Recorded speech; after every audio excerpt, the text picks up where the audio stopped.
Welcome to Act 2 You're On. Join us weekly at our studio roundtable as Rhonda and Kate invite spectacular guests to weigh in on staying vibrant and healthy. Launch your next great act with authenticity and purpose. Summon your courage, superstar, and step into the limelight. So grab a coffee or a martini and let's set the stage for a grand entrance. It's Act 2. You're on. Welcome to Part 2 of Courtney Edman's Helping Neuro-Divergent Kids Thrive and Their Parents Too.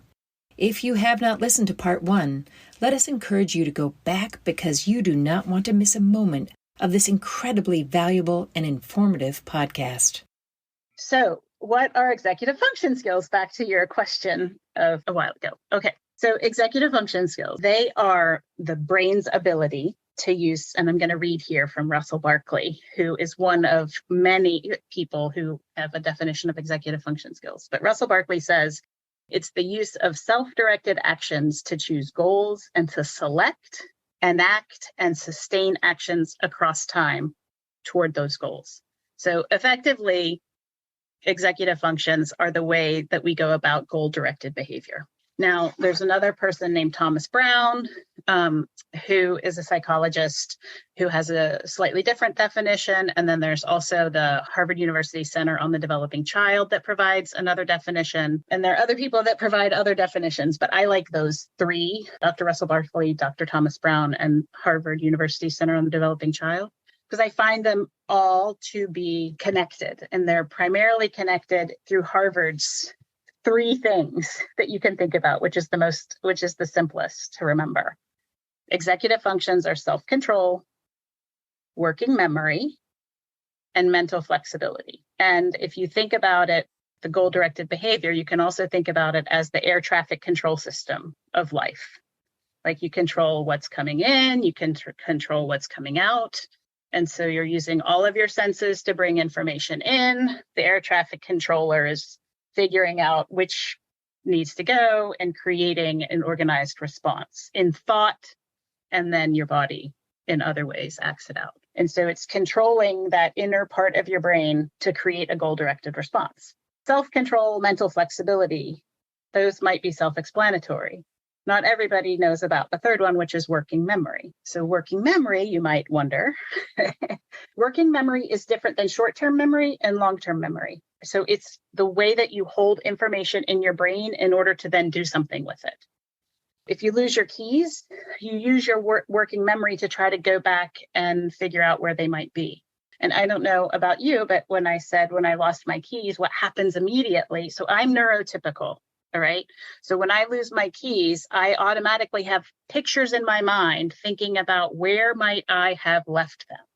And then I can talk to myself and say, well, maybe I left them here. And you automatically see my eyes go up because I'm looking at the picture in my head. There are two parts to working memory. There's verbal working memory and nonverbal working memory. Those are in Russell Barkley's definition. So nonverbal working memory, as you might imagine, is the picture in my head. It's when I'm not using words to remember and then take action. For people who do not have nonverbal working memory, they can't create a picture in their head. Where are my keys? I don't know. And they don't have pictures in their head of where they might have just been. They also don't have pictures in their head of where they might want to go. And people with verbal working memory challenges can't hold words in their head for where they might have been, where they might want to go.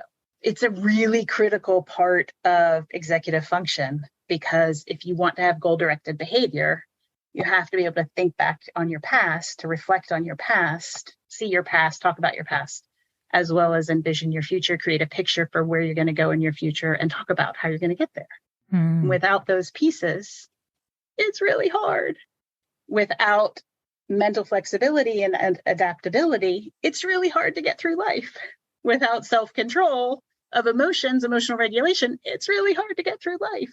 With self-control, working memory, both verbal and nonverbal, and mental flexibility pretty much encapsulate all of the executive functions that Dr. Russell Barkley and Thomas Brown also reflect. And they have like a higher number of categories, like 7 or 8, that are included. But it has to do with motivation, emotional regulation, inhibition, self-awareness, the working memories I talked about, planning and problem solving. So like organization, prioritization, planning, emotional regulation, your memory, task initiation, execution, all of those things that the skills that we might take for granted that to get through a day are executive functions. I have so many questions. Where to begin? The first thing that comes to mind is, how can we emotionally caretake people who are, have these challenges and also are receiving lots of negative attention at school, or being punished, or things are just lumped into, this is a behavioral issue, when in fact, they just need to gain skills. They need to come see Courtney Edman, and a slightly different approach than educationally they've typically received in the past. Yeah. How do we emotionally caretake? I created this three-pronged, I called it a bar stool originally, but because, why not have a bar stool as a model for neurodiversity, right? So anyway, and what I made sure of was there were the three legs, right? But there are also the connections in the three legs, and that the top is growth and success, right? And the three legs are the skills and the seat are kind of the skills that people need to build. But in the bottom of it is really trust, acceptance, and resilience. And so the place that we always have to start is connection in order to build trust, acceptance, and resilience. Because these kids have gone through life not trusting themselves, not feeling connected, not feeling validated. And so how do we go about, so that's where we start, is with connection. And that's why that compassionate curiosity is the hallmark of my coaching. Because number one, I want to offer them compassion that they may not have experienced before. And I know as a parent, I needed that compassion too. I needed also to feel like I'm not alone in this. I've got allies, and I'm going to have allies who are going to help me problem solve. And so it's compassionate curiosity, problem solving is where we start. And we can't problem solve unless we start to get in the right way, unless we get curious. And we can't get curious with the people that we're working with, the neurodivergent person that we're working with, unless they have our trust and unless they can be honest with us. And so it all gets back to that connection, acceptance, trust, resilience, right? Several of the books that and resources that I've used to figure out how to do that. One is called The Whole Brain Child by Dr. Dan Siegel and Tina Payne Bryson. And another one is Dr. Ross Greene's Explosive Child. And then I also recommend read Debbie Raber's book, Differently Wired, because that is a book that helps you sort of look internally and realize that, watch out for your triggers and how are you contributing to this. But I would start with connection, and The Whole Brain Child and Dr. Ross Greene's book, The Explosive Child, really help to define how to do that. And it's part of what I coach is if a child is dysregulated, if they're in their, as they refer to it, their downstairs brain, their lizard brain, you can't use logic with them. And so often as parents, we try to use logic with our kids when they're emotionally dysregulated, and it's just not going to work. So we have to start with getting connected with them first and helping them get to a calm state, because when they're in a calm state, they can then at least access their frontal lobes. They can access their executive functions that they do have, and they can think logically. So if kids are in a dysregulated state, we first just have to offer them compassion and co-regulate. And the co-regulation requires us to be calm. And so in order to connect, we have to be calm, we have to be patient, and we have to be forgiving in the moment and understand that this is a brain-based disability. This is a brain-based moment in which they are dysregulated and they can't control it. And they first and foremost need someone to just care enough to say, let's just breathe. Let's stay calm.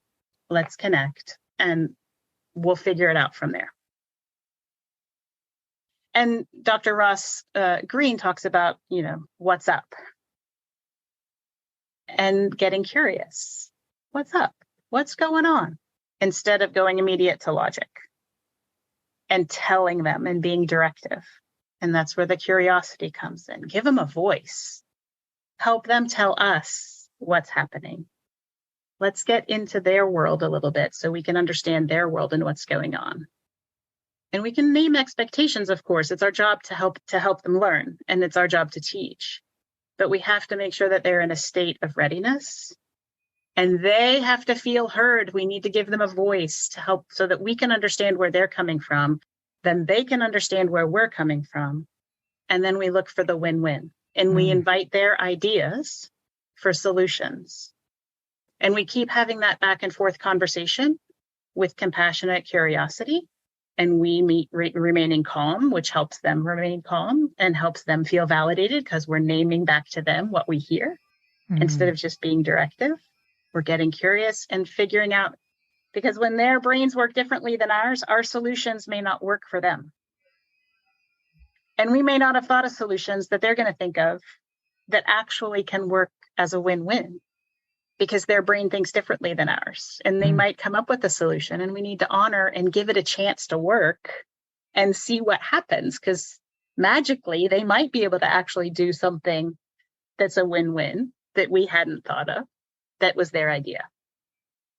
And so that's sort of the concept. And then, having ideas in your mind and getting creative so that you can have something to offer and say, well, what do you think about this? But it's getting their permission, it's getting curious, it's inviting their voice, it's naming what your need is also. Like, okay, I get that you need that, but here's what I need too. What are your ideas for how we can get both things accomplished? So I'm not somebody who says, yeah, parents can't have a voice anymore. It's about inviting the child's voice into the conversation so that both voices can be heard, both needs can be met, or helping the child get to a point where they can hear logically why they can't have what they're asking for, and coming up with a solution for how to get around that. So you're working with students, but I wonder how much of your work is also with the family unit. That's actually, that's my sweet spot, actually, Kate. And I think it's also a little bit what differentiates me from other coaches is I love working with the kids, but I also love working with the parents. And I wholeheartedly believe that everybody has to be on board in order for there to be effective growth. In order for it to be successful. Because if I'm building up the child from within and inviting their voice, but then they go back and they spend the majority of their time with parents who are not inviting their voice, it's confusing to them. And it also is counter to the work that I'm doing with the child. And then it makes the child maybe be more trusting and responsive to me, which is not what I want. I ultimately really want the family to have the skills to be successful together so that I'm not needed. Right now, during that adolescent phase, it's a little bit harder, but more important for the parent to be able to have this strong connection to their child. And sometimes a coach can allow that connection to be repaired if it's broken. And it's such a beautiful thing to witness and be a part of when that connection can be solidified or rejoined, and the parent can be the parent and not the nag. And a coach can really support the child in developing the skills with the support. And it's just I don't know, it gives me goosebumps thinking about it. But I love being able to empower the parent and help the parent really understand that it's not their fault that they were parenting their child the way that they were. I did it.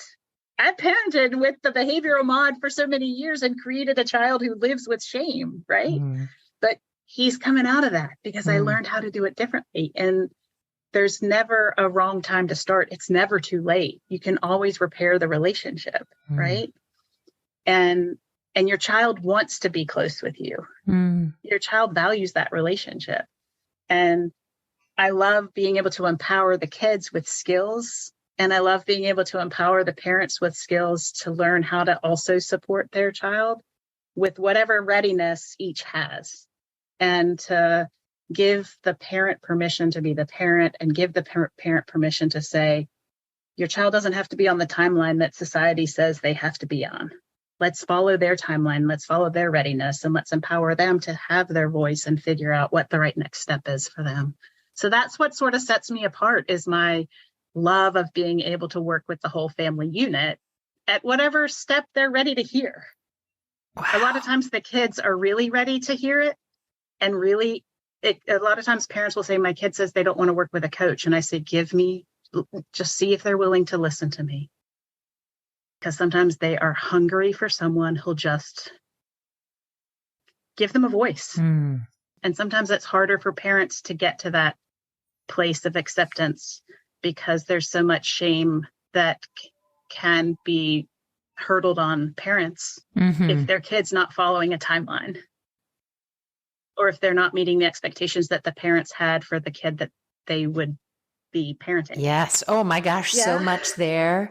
Yeah. I love the way you've just spoken is so compassionate, and it's all about worth. It's all about healing, this whole person approach, but whole system approach. And it feels a lot less overwhelming. I think when people find their way to you, they must just think, oh, thank goodness. It's amazing work. Sometimes they do. And sometimes they're like, yeah, fix my kid. Yeah. Yeah.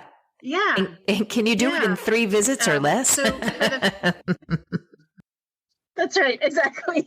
And can insurance pay for it, please? That's a whole nother conversation about how it's not covered by insurance because, it's biologically and chemically based. And yet all that society sees it right now is that it's educationally related. But it's not even educationally related because the schools have a hard time providing executive function skills one-on-one sometimes for kids who aren't. Yeah. And it's an increasing need. So we're going to see some big shifts, yes. I think educationally, but we're also going to, we'll see some progress with what insurance will cover. Courtney, I'm wondering if we can shift into the golden nugget segment of our interview, where we invite you to weigh in on, something that you think our listeners need to know in their next great act or just where they are right now. Is there a golden nugget that you can, I know you've already given us a bunch, but is there another one you can farm in there? Well, I think the golden nugget as it relates to if you have a child that is neurodiverse or you might think is, or neurodivergent that you think might be neurodivergent, focus on connection with them first, because that's the most powerful gift and most important gift that you can give them more than anything is just a strong connection and let them know that you're their biggest cheerleader and let go of the expectations for a little bit and spend time just connecting and following their lead.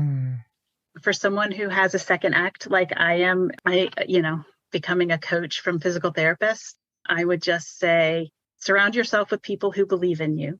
If you believe in yourself, the call that you have or the vision that you have for where you're going in life, surround yourself with people who believe in you as much as you, until you can believe in yourself in the same way. And then every once in a while, just kind of don't spend so much time focused on where you are, but really kind of zoom out and see where you've come from. And I think the same can be said actually for parenting. If I zoom in on where I am right now with my son who's 20, right? He's taken a semester off. He's been at college, but we're not quite sure if that's right. But if I take and I'm like zoomed in on what's he doing next? What's he doing next? Right. But if I zoom out and I see where he's come, like how far he's come, I just think that zooming in and zooming out is a really important golden nugget of understand where you're going and where you've come from, not just in the moment where you are, both in business, but also in parenting. Oh, I love that.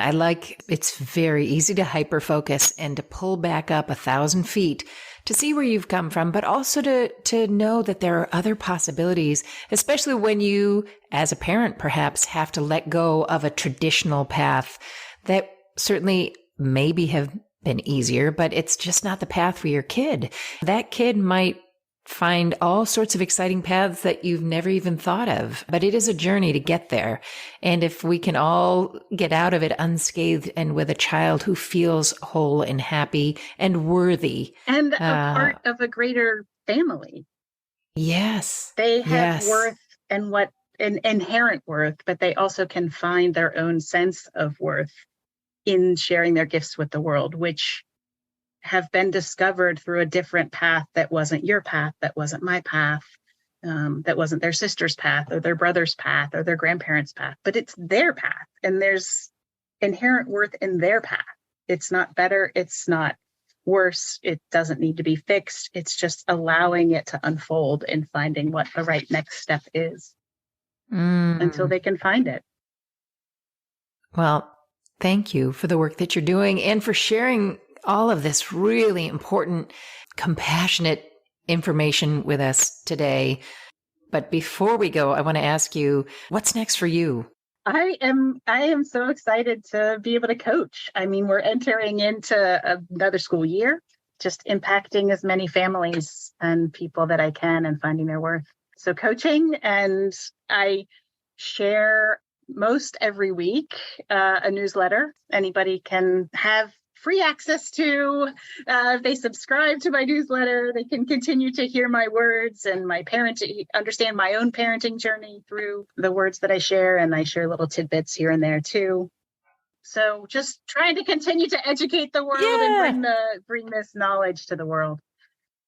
You've said beautiful things. In fact, you have our cackling producer over there, Kathy, in tears because it's just so beautiful, the things that you've expressed, and so hopeful in a time when so many kids are struggling, to know that you're out there and that you do belong to a greater community. And we're going to get these words out there. I will say I've read your newsletters and I feel like you give away all of this beautiful free information that just everyone I've read, I thought, oh, that's a new way of looking at it. And it's been super helpful to me as a parent of 4 children who every single one of them will gain more skill if I can be more compassionate, if I can be calmer and put away the shame and really keep kind of giving myself an opportunity to learn, to better parent, to better show up for them by kind of knowing, my own stuff and to gain new skills. This is really a wonderful conversation. So thank you so much. I know that folks are going to want to connect to you and they're going to want to get your newsletter and learn more about you. And you can find more about Courtney Edman, Edman. You can find her on LinkedIn, on Facebook, and also at 2 tametheshame.teachable.com. And we'll have that information available. Courtney, this was a long conversation, long overdue, and I could just keep you here for hours because there's so many. I have about 60 more questions that I personally want to ask, but we'll just have to have you back in a future segment. But thank you so much for sharing this time with us, but also for all the good that you're offering the world. It's been an honor. So thank you so very much. Thank you so much for having me. I'm glad to have this platform to share this information with the world. And I hope that it helps kids, it helps families, it helps parents, wherever it lands. I believe it will. Special thanks to our talented and skilled production partner behind the scenes over there, Kathy Carswell. And so there's just one thing left for me to say, and that is go forth, be brave, live well, and do good, because it's Act 2, and you're on. Act 2 You're On was brought to you by Act 2 Share Our Stage. You can find us at a2yo.com and also on Facebook, Instagram, and LinkedIn. Please download, listen, and subscribe wherever you find your podcast. You can support us using Patreon or buy us a coffee. I do like coffee. No, you don't need any more caffeine, Kate. Buy Us a Coffee is a platform that folks can use to support entrepreneurs and artists like us, so we can keep providing resources for the doers and dreamers to find connection, purpose, and the skills needed to create a sustainable, fulfilling life to better serve the world. And also, so we can buy more coffee. Oh, Kate, thanks for listening, everyone.